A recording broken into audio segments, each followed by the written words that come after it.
ചേർന്നിട്ട് ഒരു flagship model ഇവിടെ ലോഞ്ച് ചെയ്യുമ്പോൾ what do you have to say? Definitely ഞാൻ നേരത്തെ പറഞ്ഞില്ലേ, ഞാൻ ടെക്നോളജി ഫോളോ ചെയ്യുന്ന ഒരാളാണ്. അപ്പോൾ ഇതിലൊരു റെവല്യൂഷണറി എൻട്രി ശരിക്കും സാംസങ് ഗാലക്സി ഫോൾഡ് അൾട്ര. അതിനു വേണ്ടിയിട്ട് ഞാനും ഈഗർലി വെയിറ്റിംഗ് ആയിരുന്നു. കഴിഞ്ഞ 2 മാസമായിട്ട് ഞാൻ ഇതിൻ്റെ റിവ്യൂസ് എല്ലാം കാണുന്നുണ്ട്. എല്ലാ മലയാളിയും പോലെ എനിക്ക് ഉറപ്പുണ്ടായിരുന്നു ഈ ഫോൺ ആദ്യമായിട്ട് എൻ്റെ കയ്യിൽ തരാൻ പോകുന്നത് മൈജിയിലൂടെ ആയിരിക്കും എന്നുള്ളത്. കാര്യം മൈജിയായിട്ടുള്ള എൻ്റെ അസോസിയേഷൻ തുടങ്ങിയ അന്ന് മുതൽ ഞാനത് പേഴ്സണലി എക്സ്പീരിയൻസ് ചെയ്യുന്ന ഒരു കാര്യമാണ്. സോ നമ്മൾ നേരത്തെ പറഞ്ഞില്ലേ, കേരളത്തിൽ എവിടെ ഇറങ്ങിയാലും ഓരോ വളവ് കഴിയുമ്പോഴും ഒരു മൈജി സ്റ്റോർ കാണാൻ പറ്റും. Definitely. So you have also answered my രണ്ടാമത്തെ question. അടുത്ത question മൈജി ആയിട്ടും ഷാജിക്കായിട്ടുള്ള ഷാജിക്കായിട്ടുള്ള ഫ്രണ്ട്ഷിപ്പ്. ആസിഫിക്ക ഷാജിക്കാന്റെ ചങ്കിടുപ്പാണ്. നമ്മളൊരു ഭാഗം തന്നെയാണ്. കൂടുതൽ ഭാഗം എത്രയും പെട്ടെന്ന് ഇനിയും കൂടുതൽ ഭാഗമാവട്ടെ. Right, thank you. Okay, അപ്പോൾ എൻ്റെ ക്വസ്റ്റ്യൻസ് ഇതോടുകൂടി കഴിഞ്ഞു. ഇനി നിങ്ങൾക്ക് ഉള്ള ക്വസ്റ്റ്യൻസ് ആണ്.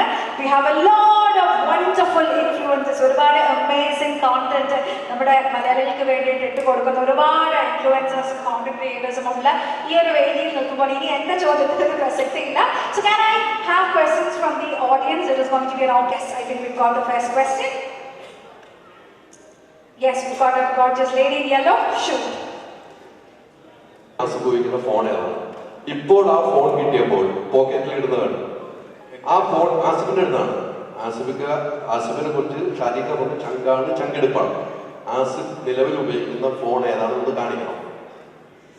എൻ്റെ ഫോൺ ഉപയോഗം ഭയങ്കര നൊട്ടോറിയസ് ആണ്. ഞാൻ ഇൻഡസ്ട്രിയിൽ വന്ന കാലം മുതൽ ആരും ഫോൺ വിളിച്ചാൽ എടുക്കാത്ത ഒരു പേര് എനിക്കുണ്ട്. ഇപ്പൊ ഞാൻ പബ്ലിക്കായിട്ട് എൻ്റെ ഫോൺ ഇല്ല. Very good. അതുകൊണ്ടാണ് എടുക്കാറ്.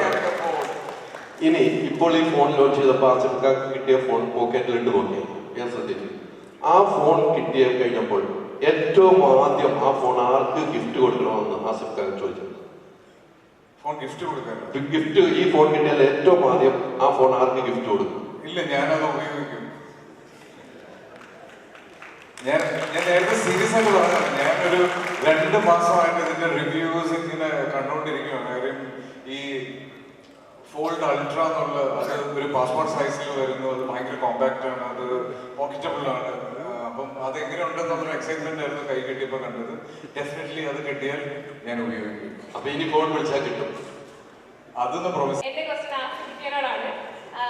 ഇപ്പോ ഈ ഫോൺ സാംസങ് ഗാലക്സി ഇപ്പോൾ 8 അല്ലെങ്കിൽ ഫ്ലിപ്പ് 8 കൈ കിട്ടിയപ്പോൾ ഏറ്റവും ഇഷ്ടപ്പെട്ട ഫീച്ചർ ഏതാണ്? ഞാൻ ഉപയോഗിച്ച് തുടങ്ങിയിട്ടില്ല. ഡിസൈൻ പറഞ്ഞില്ലേ, പോക്കറ്റിലിട്ട് നോക്കാൻ പറ്റി. ഡെഫിനറ്റ്ലി ഞാൻ ഏറ്റവും കൂടുതൽ ടൈം ഫോൺ ഉപയോഗിക്കുന്നത് യൂട്യൂബ് വീഡിയോസ് കാണാനാണ്. അപ്പോൾ അത് ഓപ്പൺ ചെയ്ത് വെച്ചിട്ട് അതിന്റെ പുതിയ സ്ക്രീൻ റേഷ്യോയിൽ വീഡിയോ കാണുന്നത് തന്നെയായിരിക്കും ആദ്യം ട്രൈ ചെയ്യുന്നത്. Okay, smart question. Yes. ഒറ്റ വാചകത്തിൽ പറയുവാണെങ്കിൽ സാംസങ് Z Fold 8 അഥവാ ഫ്ലിപ്പ് 8 പ്രീ ബുക്ക് ചെയ്യാനുള്ള ഏറ്റവും വലിയ കാരണമായിട്ട് എന്താണ് ആസിഫിക്കയ്ക്ക് തോന്നുന്നത്?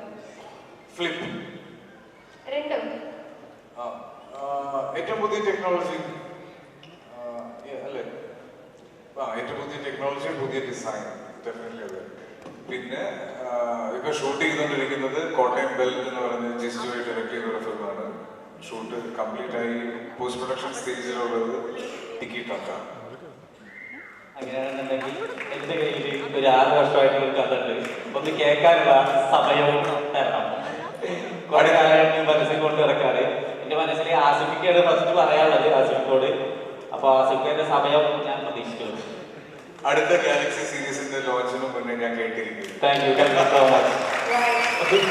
ഒരുപാട് മാറ്റങ്ങൾ ഉണ്ടായിട്ടുണ്ട്. നമുക്ക് ആസിഫ് ശരിക്കും നമ്മുടെ ഒരു ഭാഗം തന്നെയാണ്. എന്താ വളരെ ക്ലോസ് ഫ്രണ്ടാണ്. അതിലുപരി ആസിഫ് വന്ന്, ഞാൻ നേരത്തെ പറഞ്ഞിരുന്നു സ്റ്റേജിൽ, ആസിഫ് വന്ന് ലോഞ്ച് ചെയ്യുന്ന എല്ലാ പ്രൊഡക്റ്റുകളും വൻ ഹിറ്റായി മാറിയിട്ടുണ്ട്. അതേപോലെ തന്നെ എനിക്ക് തോന്നുന്നു എൻ്റെ എക്സ്പീരിയൻസ് ഞാൻ പറഞ്ഞത്, അതേപോലെ നമ്മുടെ പ്രൊഡക്ഷൻ ചെയ്യരുതെന്ന് പറഞ്ഞു. മൈജി തൽക്കാലം ഇതുവരെ മുന്നോട്ട് പോട്ടെ, സിനിമയിലേക്ക് വരണ്ട, നമ്മുടെ കൂടെ തന്നെ ഉണ്ട് പറഞ്ഞു. All right, so നമ്മൾ സമയം അതിക്രമിച്ചു കഴിഞ്ഞു. So thank you so much everyone for being part of this.